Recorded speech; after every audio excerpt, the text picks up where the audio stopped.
Hey guys, welcome back. I'm Panda Bennett, and today we're joined by the creators of the Here Self-Care Oracle deck, which I'm so thrilled about. I've been posting it several different times in several different places, and every time I post, someone is like, "Yes, I needed this. I needed this so much." And that's how I know that like a deck is really doing the work. And so I'm so excited to sit down with you guys. Do you want to introduce yourselves? Sure thing. Hi, my name is Amy, and I'm currently living in Portland, Oregon. I'm originally from Chicago. Uh, I've had a 25-year career in advertising and video production, animation, and but I'm also a serial entrepreneur. I've always had some side hustles going on in the background. I've done things like screen printing. I had a theater company, and most currently working on Here. And I also have a little consulting business called Homework, and I work with the energy flow of homes, land, workspaces, and environments. Great. And I'm Tess. I'm the other part of Here. And I'm originally from Denmark, and I moved over here because my husband is American. And I've been here quite a while, since 2004. And I've also worked in advertising and still do. I run a small graphic design studio. And I have a background in illustration and art. I'm still a painter, but also do graphic design. And that's how I met Amy, working at an advertising agency. So yeah, so I'm kind of the visual side of Here. So you guys met through work, right? Mhm. So how did the deck like come about?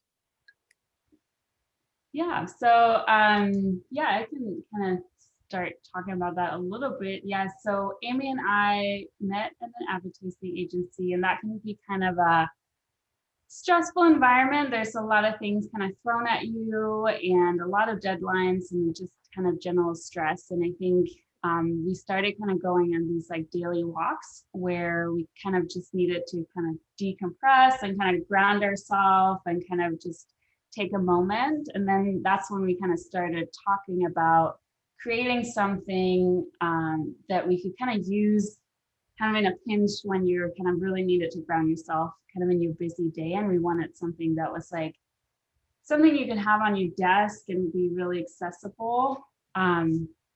And then, I was kind of thinking more from a visual side, but Amy had kind of more of the movement and the meditation and kind of the spiritual side of it that she kind of brought to the conversation. And that's kind of when we started just discussing and brainstorming ideas for it. This deck, at least for me, I mean, it's your guys' deck, so I'm sure you know, but for me, it's been absolutely life-changing. So, I mean, since quarantine and since the pandemic, and then we're here at home, and then winters in South Dakota are very hard. We have lots of snow. It's not like go outside, like it's -17 with the wind chill and like feet and feet of snow kind of deal. So like there was just a lot of stagnant energy. And then when I'm doing a lot of work, then I'm like sitting for hours at a time or like staring at a screen. And like, we've really adapted. Like, we're all three meeting over Zoom, which is beautiful. And that's so wonderful. But at the same time, it's like even more screen time now, now that everything is online and that kind of stuff. So what this deck has just given me little things like I decided I was really going to focus on self-care. And so when I saw this deck, I was like, oh my gosh, this is absolutely perfect. But once I started going through the actual movements and practices, like it really does change that energy and just help break up that stagnant feeling and get you moving and just feel like get those endorphins going that like you don't really have, it's been really wonderful.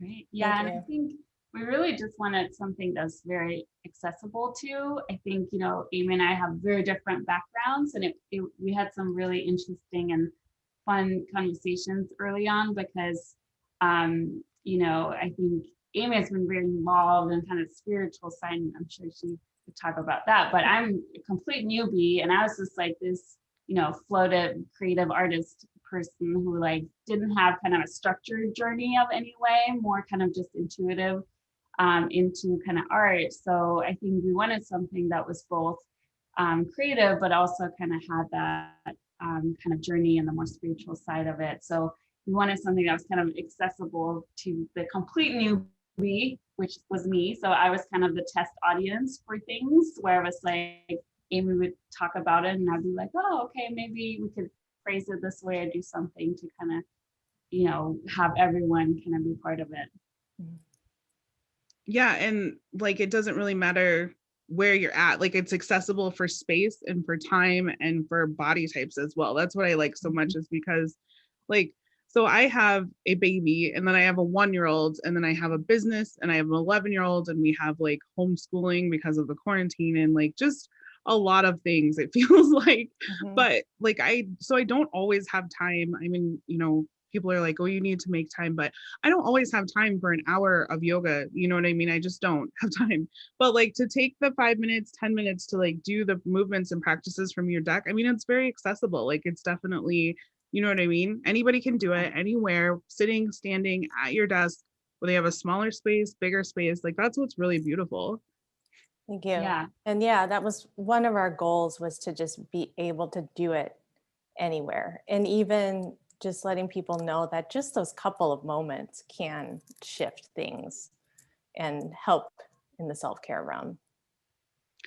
Like when I've been posting the different movements and stuff, and I also really like, so did you, because you're more spiritual, Amy, were you like on the keywords? Did you do the keywords? Yeah. So they're absolutely perfect. So I also use these because like, so like honor is one of my favorite ones, and heal, of course, is absolutely, they're all beautiful. But I also use these paired with my tarot cards as well, just for that. But the movements are just so wonderful. And like at some point in time during the pandemic, I just realized that like, as far as self-care goes, like Netflix series and chips like weren't gonna cut it. Like, they had to do something else to like change the energy. And yeah, so that's just been really wonderful. And people, even when they've tried it, like when I've been talking to people and they're like, wow, I feel better, like just those few minutes. And I read somewhere that talked about like gifting yourself that time to like refresh your energy. And I was like, wow, like that's, when you think about it like that, like, and it seems so small, but it makes such a big impact. And so I've been writing that, like when I post, I'm like, just take a moment and like gift yourself these minutes. And someone wrote to me and they were like, stopping and doing these practices every day has really changed my day and changed my outlook and my attitude and like how I feel and how I carry myself. And so, yeah, it's just, you guys are doing really big work. It's just really beautiful. Thank you. Thank you. Do either of you guys want to talk about your spiritual journey, or like how you guys came? Sure. I dabbled a bit in tarot in high school with the Rider-Waite, but I didn't really connect to it too much. And for my journey with tarot, I ended up back here in Portland. My coworker, we worked together at a lunch shift at a restaurant, and it got really slow around 2 o'clock. And so she would bring her cards, and she had all different decks, and she would give readings to us and all the coworkers, and she was so good. And it kind of sparked my interest in it again. Back when I started in high school, there weren't too many decks. There were like the Rider-Waite and a few, like at the stores, there were only the Rider-Waite. And so just seeing the new decks and having her do readings kind of sparked my interest in that. And that was 15 years ago. And tarot is a great tool for me and has been ever since. On the movement side, I started at a Tai Chi class at a health club, like right out of college. And that was my first time really feeling energy flow in my body. Like I did some yoga and kind of did that for workout purposes, but the Tai Chi really sunk in the feeling of moving energy with your body and your breath. And from there, I just kept studying and exploring movement practices. I got certified in Pilates, studied yoga, Qigong, and also metaphysical practices, more with the tarot, did pagan practice, Celtic and Native American shamanic practices, Reiki, Buddhist meditation. I've studied so much and dabbled in many things. And so all of that combined knowledge kind of came together in this deck.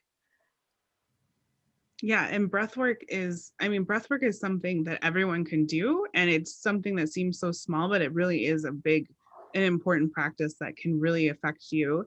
And I like not too many years ago, actually, which I can't believe that I haven't been doing it all my life, but not too many years ago, just got into breath work and like realized how important, or at least for me, how much it can change and like how I can manage my anxiety or just kind of refresh myself if I'm feeling like kind of lethargic and run down or like tired and those kind of things.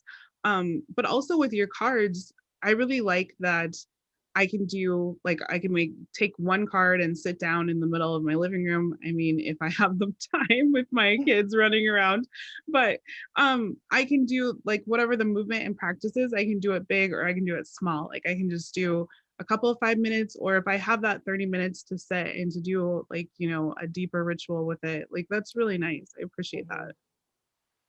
Yeah, and that was one of our goals as well, is like you could do it on the fly, but you could also spend some time meditating with the artwork, and you could do the movement for a longer period of time, or you can say, I'm going to do this movement every morning for a week and see how that changes things. So you can expand upon it in your own ways, in so many ways.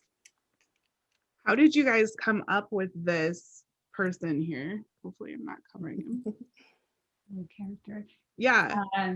Yeah, the character kind of evolved over time. And the whole deck took quite a long time, I think over 2.5 years, I want to say, to kind of get all the drawings and everything together. And we kind of had a lot of versions of all the cards and the character. And we wanted something that was kind of a guide for the person looking at the deck and kind of guiding you through all these different landscapes and scenes on this journey. And I think he just kind of evolved over time. All the artwork is like a very intuitive process, and sometimes it kind of morphed more into kind of an animal, and then he kind of ended up having a beak at some point, and he had a cape and some shoes and a little hood, and things just kind of came and went. And then at some point we're like, oh, I think this is it. And it wasn't kind of a decision of like completely knowing what it was going to be. It was a more intuitive process of just every time we kind of came together every 2 weeks and was looking at designs, the character kind of had evolved to something else. And then one day we were like, oh, I think the character's here. And then we kind of went with that, and then, kind of developed that from there on. So I absolutely love the color palette. Like it just feels so inviting and like just very healing. Like the colors, I don't know if that's why you chose the specific colors, but they do feel very calming and very, very healing. But someone wrote on my Instagram underneath one of these posts, and they were like, whoever that is in that picture, like they said, usually when I see posts like this, they're kind of hard to look at, or I kind of get irritated or annoyed, like, and being like, I don't have time for that or something. But they're like, this little guy is so inviting. Like he's so attractive that I just really appreciate seeing these. So yeah, he's definitely relatable, or she, or they, or they. Yeah. I think you were saying it almost looks like a video game character. And when I heard that, I was like, oh yeah, that's kind of like what I imagine when you kind of have like this guide in like in a video game that you kind of follow along, and maybe it knows a little more than you do, or maybe not, and you just kind of sometimes follow along and see, oh, the character's opening something up, maybe I want to look in there. But it's kind of inviting because you don't have to do all the actions. It's kind of like the help into the environment of like, I'll take the first step and then you can kind of explore from here. And I think that's kind of another way to kind of think of it after I was kind of thinking about that analogy a little more. And I think with the colors, for me, I really wanted something where I could kind of look at the whole deck and it kind of had a cohesive feeling of all feeling connected, but also being able to have certain cards that felt really kind of dark and moody, and certain cards that felt really airy and light, but still having kind of through line between the colors and all the cards, still having some of the light and the dark, and kind of connecting that way. And then also I wanted something, because I always imagined something you would have next to your monitor on your desk, kind of sitting there. And I wanted something that was there and kind of calming and not distracting you in kind of too much of kind of vibrant colors, like kind of like, you know, took your focus away from what you're doing, and more just kind of like a calming energy next to you, next to your computer. So that was, you know, some of the things we were talking about when we were talking about colors. Okay, so like as far as deck production and everything, what flew by for you guys? Did you guys run into any issues, problems, like the hardest thing or anything that you learned if you ever do this again, those type of things? I think Amy will. You want me to do this one? As the project manager in her past life, she was the star of the production of this, I would say. Yeah, some of the challenges, one of them was time. You know, we were both working and had projects, and, you know, we really, when we wanted to get into it, take the time with it. So really setting aside that time to work on it.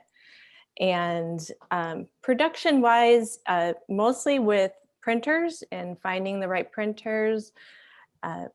We knew we wanted to work locally. And so we reached out to different friends for recommendations and looked on Google. And so we reached out to different vendors to get samples. And from there, we just kind of wanted to work with the feel and finding the right person to deliver what we wanted. And that took a little while to get the quality we wanted and all the specifications that we wanted. And so go ahead, Tess. Oh, I was just gonna say, and I think we kind of learned to start small, like get the small run first, because there's so many things that you look at things on the computer and then you get the deck and you can get a proof, but if you're running a small run, they don't always give you a proof, or it's a digital proof. Or really expensive. Or really expensive. Proof. Yeah. We can afford it. Yeah.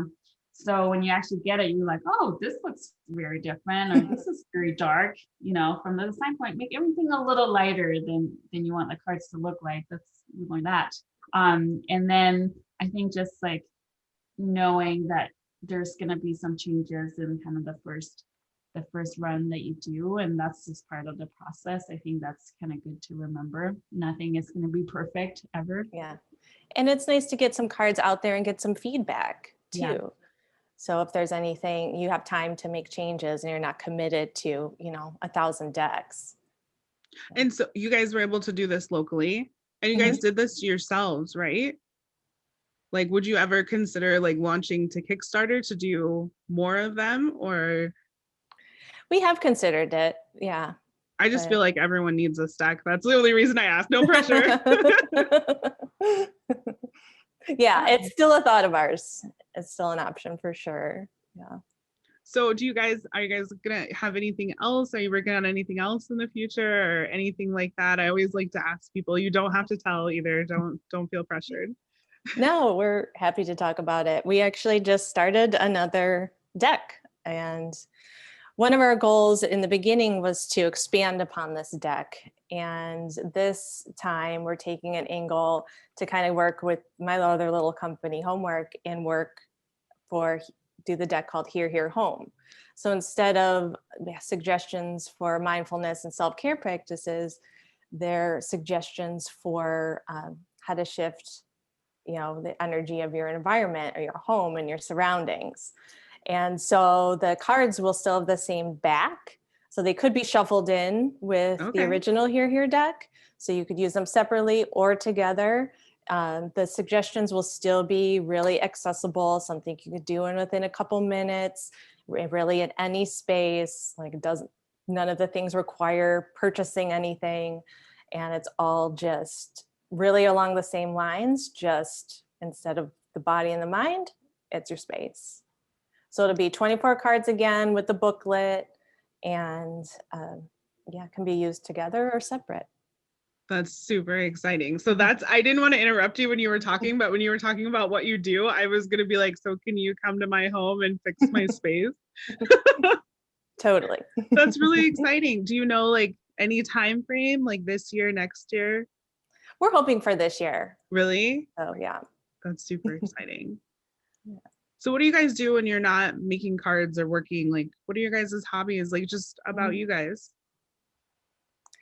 Lately, a lot of walks and hikes and time in nature, and for fun, just doing kind of all different things right now. Like I just bought a ukulele and I'm just trying some new creative outlets. And I like to do weaving. I have cats, love cats, and gardening, and yeah, just getting outside and being in nature a lot, especially right now. Yeah. Yeah. Well, I have a 17-month-old that I'm running around after most of the time. So that's my hobby. No. Right. I understand that. Yeah, so that's kind of takes a lot of time, and she's great. And it's been really fun to kind of just see the world from her perspective, which is good when, you know, you're grown up and everything is, you kind of set in your ways. And then I also ran a creative studio, doing graphic design and writing. So when I'm not illustrating and painting, that's kind of my days kind of are spent with doing that. And then I also am a landscape painter. So I haven't done much since I've had my kiddo, but before that I would do outdoor kind of landscape painting, and was really into kind of getting outside and doing oil painting. And I think that was kind of a lot of what inspired the early kind of sketches for the cards too, with just like these kind of landscapes and kind of all that, kind of taking that into it too. So yeah. That's amazing. You guys do so many things. Like when people are like, oh, tell me about you and tell me about your hobbies, I'm like, I'm a mom and I like naps, and that's it. Like you guys have so many. Yeah. You guys have so many things. That's amazing. Okay. And so we kind of talked about that your decks are for everyone. And they're just super accessible. So yeah, I had the question I always ask everyone how they feel their decks are best used. You know, do you have anything for that? I mean, I know they're super accessible, but do you do your card pulls in the morning or in the midday, or? Yeah, I mostly use our deck as a single card pull, and most of the time I'm trying to tap into what my body needs. And but I do know people that do use it as a supplementary deck with other readings to enhance insight, and especially and how to integrate those readings into the physical realm. So you can pull the here card after you do a spread to just kind of see like, okay, now how can I get this here, you know, into my body and in practice. I lost my train of thought. I just wrecked. Oh, okay. So when I do the card pulls for people for the deck, and when I post them online, I always try to hit like that afternoon like low, especially like for the office people. And that seems to be, people are like, I really needed this refresher, just like this break, or like to kind of break up the day. So I don't work outside the home anymore. But when I used to, I remember that like 3:30, 4 o'clock every day was like hitting a wall. It was just terrible. And yeah, so I always try to post this about then so that people have something or have a practice to kind of get up and move around and break up that energy and stuff. But yeah, I usually do my card pulls in the morning because I always tell people that like I have like 30 minutes in the morning to do like my cup of tea and like my cards like before I go to battle, like because then the kids get up. but yeah, I usually try to post for people like midday so that they have something for that like afternoon wall that they run into.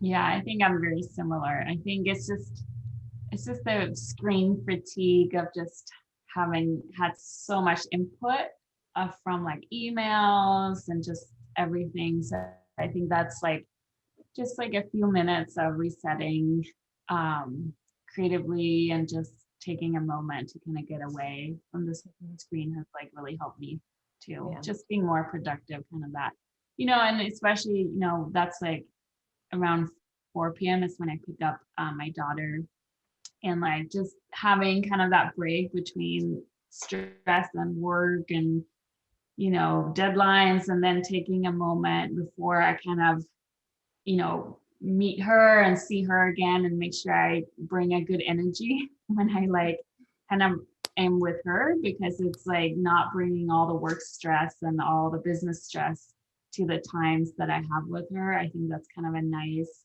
break, which can be hard now that everyone's working from home and everything is from home. It's hard to have that kind of break between the things that you do during the day, and it can kind of be so fluid and just flow into each other. So it's kind of a nice way to just kind of be like, okay, reset. Now I need a new energy. I need kind of a new mindset to like, be with a small child or whatever it is that you kind of do. So yeah, so I found that kind of helpful too. I didn't even realize, like, you just put like all that into words. I didn't even realize that's flowing together. That's definitely, yeah, like breaking that up. So like with everything going on, I'm at home, and then my 3 kids are at home, and then my husband is working from home too. So we're all here, and it does get to be a lot. And then you've just got energies from work and from other people, and like you said, deadlines, and then from teething 1-year-olds and like that kind of stuff. So yeah, that definitely, yeah, my days kind of flow together like that as well. So I definitely appreciate those few minutes. Yeah. What advice would you guys give to aspiring deck creators? You want to take it, Tess? Yeah, I mean, from the creative side, I would just say to take the time that it takes and do a lot of like versions of things. Like I was kind of talking about how the character evolved over time and kind of had like, different looks and changes. And, I think that's kind of, we're in such a results driven world, and we love things that are the final product. But I think the journey of getting there is so important, and not putting a pressure on that. And especially being kind of an advocate, there's such like deadline, and it's like, okay, be creative between like noon and 3 and make creative things, and it's done at 4. That's like a weird concept of being kind of creative on the clock. So I think, with these things, just kind of taking the time to try some things out. I think when we started the deck, we had a lot of different ideas, and some of them got really complicated. And it was probably good we didn't go with our first like 20 ideas. And I think that's, just allowing, the time that it takes to make something. And like I said, our deck took, 2.5 years to make, which was quite a long time. But I think that was just getting to a point where we're feeling good about it. So I would just like start small. Like we started with, I think it was like 2 or 3 cards we printed first to get feedback from people. And we just printed 3 cards and sent it out and got feedback, and just like, hey, what's some ideas and feedback do you have on this? And it was just really small, just 3 cards. And then from there, kind of expanding, because it can be like completely overwhelming to kind of do all of it in like one push. Yeah. And as we mentioned before, like starting with a small run, like we did 100 decks, and then we came back and we made some changes, like just, taking the time to just doing some small runs and making changes, and then you can make the bigger investment. Well, I really appreciate you guys sitting down with me today. I know you guys are so busy, so I really appreciate it. I absolutely love your deck, and I will definitely be watching for the next one, which is super exciting. And you guys, if you guys haven't got the deck, I will put the link down below. Definitely check them out on social media. I will put everything in the link in the description box down below. And thank you guys again so much for being here with us today. Thank you so much for having Thank us. you. Yeah, you're welcome. You guys, we will see you back for another video. Bye.